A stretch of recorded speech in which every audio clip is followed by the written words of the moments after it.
Assalamu alaikum wa rahmatullahi wa barakatuh, je vous souhaite la bienvenue pour cette nouvelle vidéo. Alors comme on l'avait dit la fois dernière, on arrive un petit peu à la fin de notre, on va dire, de notre gros préambule qui a consisté à mettre plusieurs petites leçons de type un peu outil, donc des chapitres outils. Alors on arrive aujourd'hui avec la Medda qui est notre dernière petite leçon.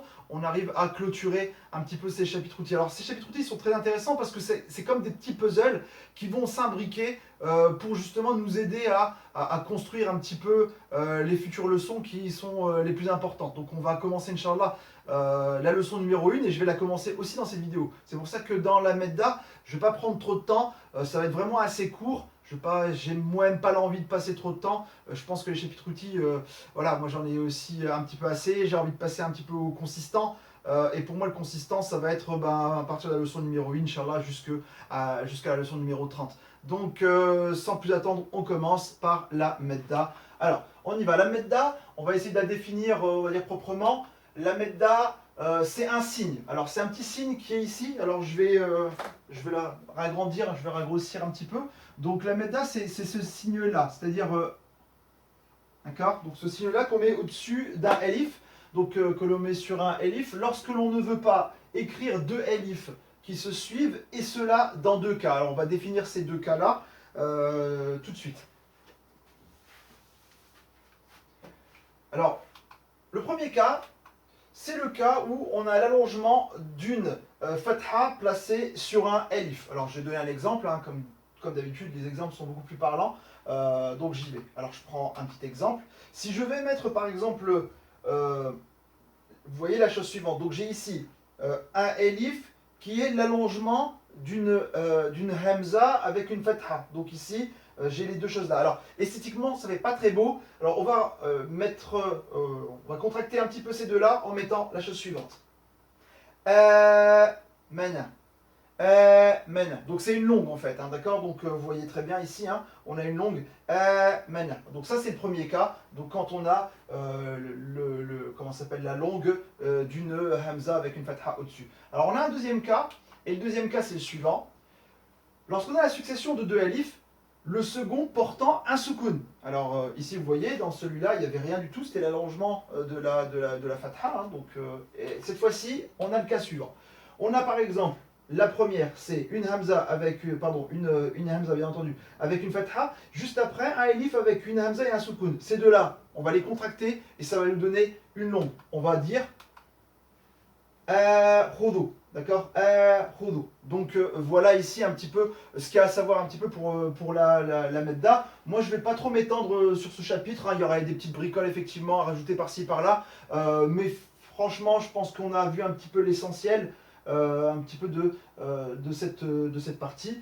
Donc suite à ça, pareil, il y a toujours des exercices. Hein. Donc la Medda c'est la page numéro 36. Il y a des exercices en page numéro 37, de 1 à 4. Donc la correction elle est donnée juste après. Moi je ne vais pas trop m'attarder. Alors en page 38 et 39, il y a pas mal d'exercices de révision. Donc 38, 39, 40 et 41, il y a beaucoup d'exercices de révision concernant l'ensemble des chapitres outils. Moi je vous enjoins fortement à les faire. C'est très intéressant comme exercice. Alors moi tout de suite, je vais commencer à la phrase nominale et on arrive à la première leçon en page 46. Donc voilà, ici on arrive au première leçon. Alors, je vais passer. Donc ici, correction des exercices, 1, 2, 3, 4, page 37. Donc, on a ça. Et sans plus attendre, je vais commencer par la première leçon. Alors, pour la première leçon, je vais afficher le texte. Alors, on y va. Petit texte ici, décomposé en 3 petites parties. D'accord? Alors, je vais peut-être agrandir, moi, pour qu'on voit bien. Alors, je vais faire un petit zoom sur les 3 parties. Donc, par exemple, celle-là. Alors, je vais lire le texte et puis ensuite, on va essayer de comprendre un petit peu. Donc là, vraiment, on rentre dans les textes et vous allez voir que nos chapitres outils, là, ils vont vraiment nous être très utiles. Alors, on y va. Première ligne. Men hada, donc ici, un point d'interrogation. Hada Umaru. Umaru tabibun. Hel Umaru rajulun? Naam, huwa rajulun. At-tabibu rajulun. Donc on a un petit dessin ici, hein, donc voilà, hein, voilà Monsieur Omar, donc c'est un homme, donc ici, hein, donc on va essayer d'approfondir un petit peu toutes ces questions, parce qu'effectivement il y a des questions, vous avez vu, il y a des points d'interrogation, etc. Il y a des réponses. Donc voilà, alors moi je vais faire une lecture un petit peu de l'ensemble, et puis ensuite on verra dans les détails. Alors je vais maintenant passer au deuxième paragraphe. Alors le deuxième paragraphe, hein, ici, un autre personnage. Alors ce personnage, qui est-il? Men hada? Hada Aliyun. Men huwa Aliyun? Aliyun huwa Najaru. Donc ici, Ali, que voici. Alors je vais descendre pour notre troisième personnage. Alors ici, qui est-il? Men hada? Hada Nadirun. Nadirun tilmidun. Hal nadirun rajulun? La huwa waladun. Donc ici, vous voyez un petit texte pas très, on va dire pas très long. Il y a pas mal de petites choses intéressantes, alors on va essayer justement de voir ces choses-là. Alors on va tout de suite commencer, hein, donc ici, on va dire par le début. Alors, ici on a vu un texte. Alors, qui dit texte dit qu'on a des phrases, qu'on a des sens, etc. Alors, on y va. En arabe, tenir un discours qui ait du sens nécessite l'utilisation de deux types de phrases. Alors, si vous allez regarder un petit peu, il y a plusieurs phrases dans ce texte. Alors, on y va. Il y a le premier type qui est la phrase nominale.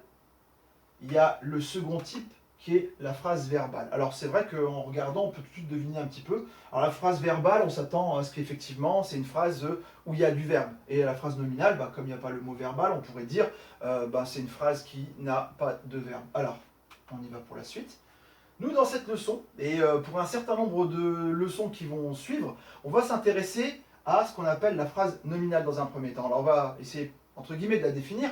Donc dans cette leçon, notre étude, elle va porter sur la phrase nominale. On définira plus tard la phrase verbale, mais je n'ai pas envie de tout mélanger. Donc ici, alors la phrase nominale, on y va. En page 47, l'auteur écrit « Aucune des phrases ci-dessus », donc en se référant au texte, ne contient de verbe. Une phrase sans verbe est une phrase nominale. Alors là, cette expression-là, elle est très intéressante. Alors elle est très intéressante parce que vous allez voir, on pourrait tomber dans des pièges. Mais l'auteur, elle a écrit de manière très judicieuse. C'est-à-dire qu'en vérité, elle ne définit pas la phrase nominale ici. Elle définit une phrase sans verbe. Et qu'est-ce qu'elle dit? Elle dit, si je vois une phrase sans verbe dans un texte, c'est sûr et certain que c'est une phrase nominale. Alors, on va passer à la suite. En réalité, l'auteur ici donne une définition d'une phrase sans verbe, mais pas celle de la phrase nominale. C'est vrai, ici, à aucun moment, il définit une phrase nominale. Il ne donne pas la définition d'une phrase nominale. Il dit tout simplement, si je vois une phrase qui n'a pas de verbe, alors c'est sûr que c'est une phrase nominale. Attention, justement. Nous verrons plus tard qu'une phrase nominale peut contenir un verbe. C'est-à-dire qu'on peut trouver un verbe dans une phrase nominale. Donc là, il faut faire attention. En fait, il y a une double implication. C'est-à-dire que si je vois une phrase sans verbe, je suis sûr que c'est une phrase nominale. Mais il faut faire attention à l'autre sens. C'est-à-dire que si je vois une phrase nominale, ce n'est pas sûr qu'il n'y a pas de verbe. Vous voyez, il y a une distinction entre les deux. On avait vu ça un petit peu avec le Tabalouta, les doubles implications. Donc là, c'est vraiment un peu, on va dire, mathématique. Donc ici, on va faire très attention. Si je vois une phrase sans verbe, c'est sûr, c'est une phrase nominale. Par contre, si je vois une phrase avec un verbe, pour l'instant, à notre niveau, je ne peux pas savoir si c'est une phrase nominale ou bien une phrase verbale. Vous allez voir, il y a d'autres caractéristiques pour définir une phrase nominale. On va tout de suite s'intéresser à la construction d'une phrase nominale. Donc on y va avec l'exemple premier cas. C'est-à-dire que, alors je vais le lire. El mubtada'u ismun wal khabaru ismun. Donc on va définir un petit peu c'est quoi le mubtada'u et c'est quoi le khabaru. Donc tout de suite dans l'exemple qui va suivre. Dans mon texte, j'ai un moment nadirun tilmidun. Donc nadirun tilmidun. Alors cette phrase-là, elle est complète, c'est-à-dire qu'elle a un sens. Si je devais la traduire, je vais la traduire de la manière suivante. Nadir est un élève. C'est comme ça que je la traduirai. Alors, on va essayer de voir un petit peu. Alors, Nadir, c'est le sujet, et c'est lui qu'on appelle mubtada. Alors dans le mubtada, il y a ce qu'on appelle ibtida, ça veut dire commencer. C'est le commencement, c'est le commenceur, c'est lui par la fin, c'est Nadir qui commence la phrase. On commence par Nadir. Et Nadir, c'est un ism, donc c'est un nom. D'accord. On commence par un nom. Donc vous voyez, nom nominal. Donc phrase nominale, une phrase qui commencerait par un nom. Donc voilà. Telmidun, qu'est-ce que c'est que Telmidun? Alors Telmidun, c'est ce qu'on appelle l'attribut. En arabe, khabarun, le khabar. Alors, on va justement le définir, le khabar, parce que c'est intéressant, mais j'attire votre attention sur une chose. Quand je le traduis en français, je dis Nadir est un élève. Mais dans ma phrase en français, il y a le verbe être. Où est le verbe être là-dedans?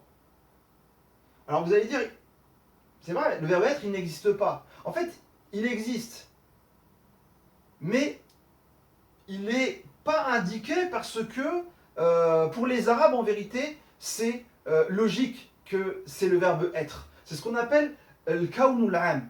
Quand on a justement quelque chose qui est de ce style-là, les Arabes ils mettent pas de verbe, ils mettent pas le verbe être pour éviter la lourdeur. Donc le verbe être en arabe c'est kana, d'accord? Donc on pourrait écrire nadirun yakunu telmidan, sauf que ça fait lourd. Donc les Arabes ils vont zapper le verbe parce que pour eux c'est automatique. Quand je dis nadirun telmidan, on traduit mot à mot nadir, un élève. Ben pour eux, ça veut dire Nadirun est un élève. Alors, il y a la différence entre ce qu'on appelle El Kawnul Am et le Kawnul Khas. Dans le Kawnul Khas, c'est-à-dire que là, on va préciser. Je vous donne un autre exemple. Je vais vous donner l'exemple suivant. Si je dis Ana fil masjid, ça veut dire moi, je suis à la mosquée. Donc les Arabes comprennent que ana fil masjid, si je le traduis mot à mot, c'est moi dans la mosquée. Il est où le verbe être? A priori, il n'existe pas. Si, il existe, il est caché. Ana, moi, je suis dans la mosquée. C'est ce qu'on appelle kawnul am. Ça veut dire que j'y suis, je ne fais pas d'action particulière. Par contre, si je veux dire, par exemple, je fais la prière dans la mosquée, là, c'est quelque chose de très précis. J'ai une action très précise. Et dans ce cas-là, je vais utiliser un verbe.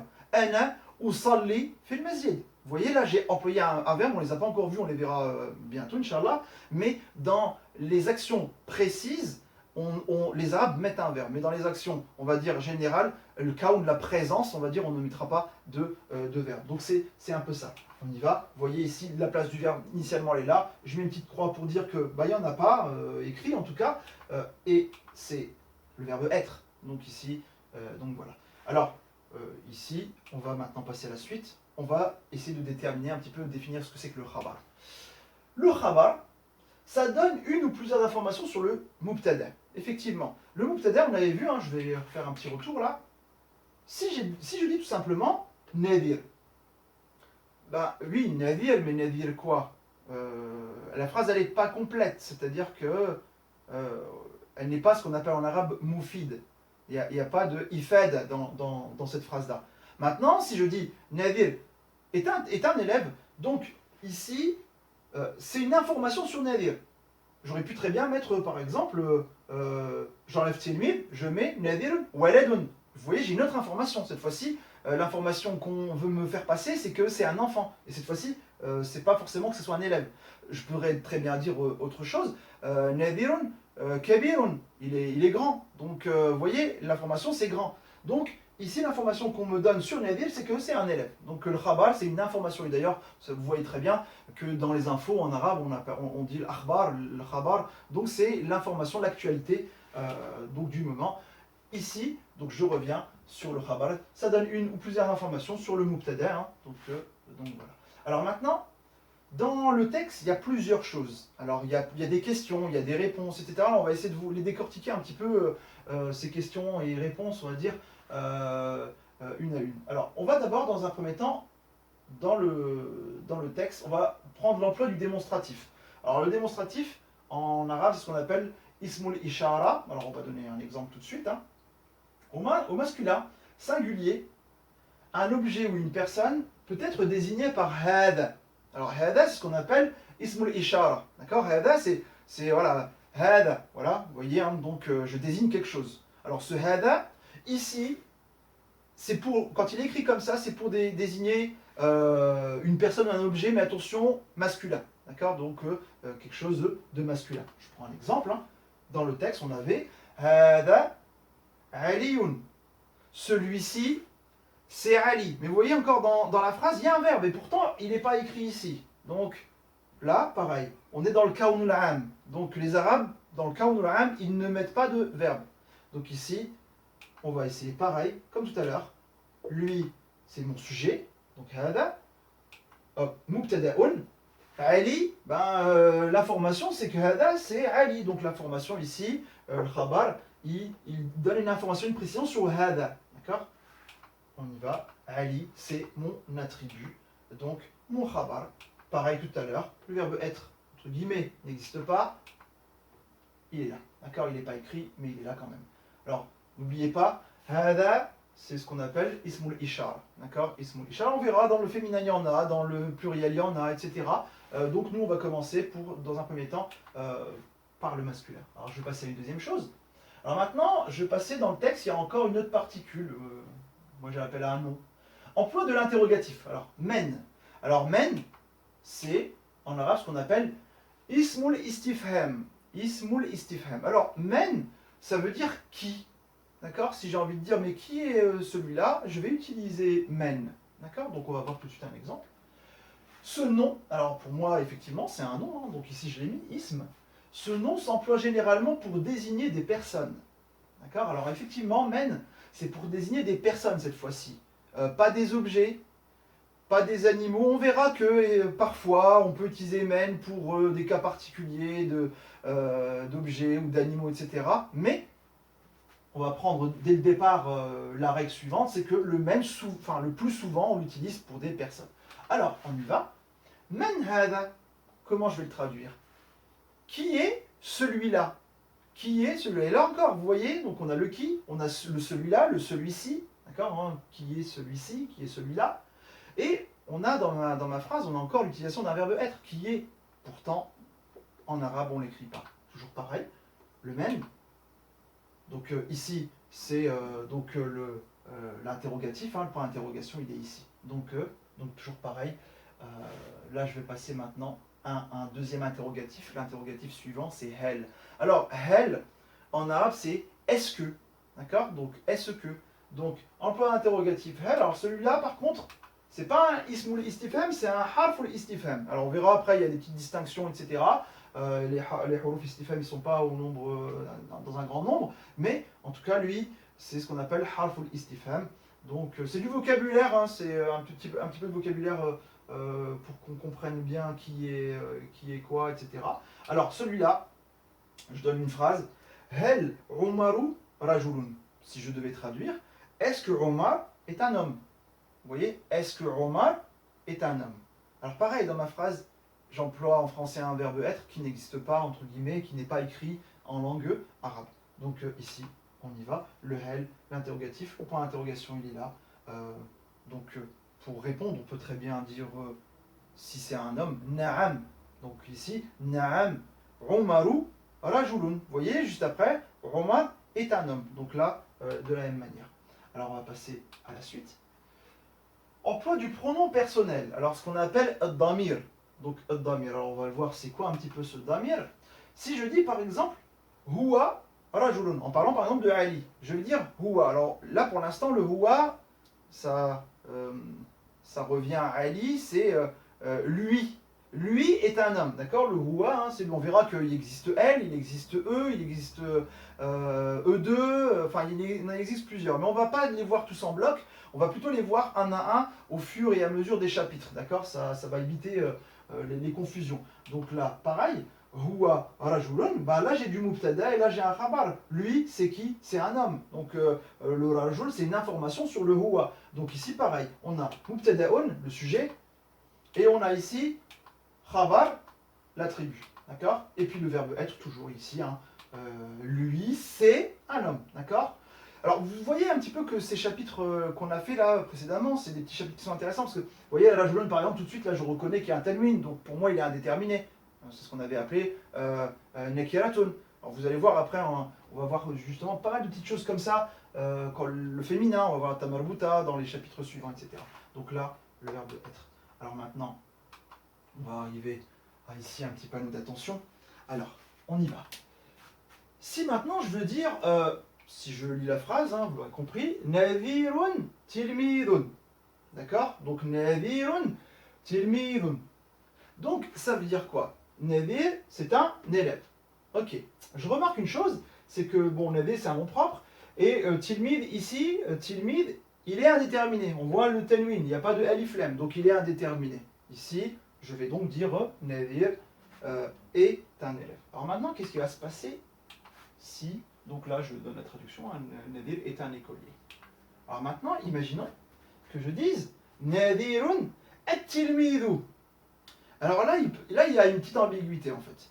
Parce que on peut avoir deux cas. Le premier, c'est tout simplement de traduire de la manière suivante. Nadir, l'écolier. Vous voyez, je vais tout simplement faire un seul bloc. Nadir, l'écolier. Alors, ça peut paraître une phrase incomplète, parce qu'on s'attendrait après à quelque chose. C'est-à-dire, Nadir, l'écolier, oui, bah qu'est-ce qu'il a, Nadir, l'écolier? D'accord? Nadir, on le qualifie par l'écolier. Donc on pourrait très bien dire, par exemple, Nadir, l'écolier, il n'a pas été à l'école, par exemple. Donc la phrase, elle pourrait être incomplète ici. Je pourrais la juger comme incomplète. D'accord? Mais je pourrais aussi très bien la voir d'une autre façon. La façon, c'est Nadir. Donc, pardon, la première, c'est Nadir et l'écolier. Et la deuxième, c'est Nadir l'écolier. Donc, alors moi, je me suis un peu trompé, désolé. Donc, alors, je vais revenir ici, puisque c'était celle-là que je devais afficher. Donc là, cette fois-ci, je pourrais très bien dire, pour celle-là, que Nadir est l'écolier. Mais il y a une ambiguïté entre les deux. À dire Nadir est l'écolier, mais cette fois-ci, celui-là, il est déterminé dans ce qu'on appelle Ma'rifa. Donc, il est déterminé. Donc, j'ai deux cas. Soit je dis, en lisant la phrase, je peux la comprendre comme Nadir et l'écolier, ou bien Nadir l'écolier. Dans ce cas-là, celle-là est incomplète, et celle-là est complète.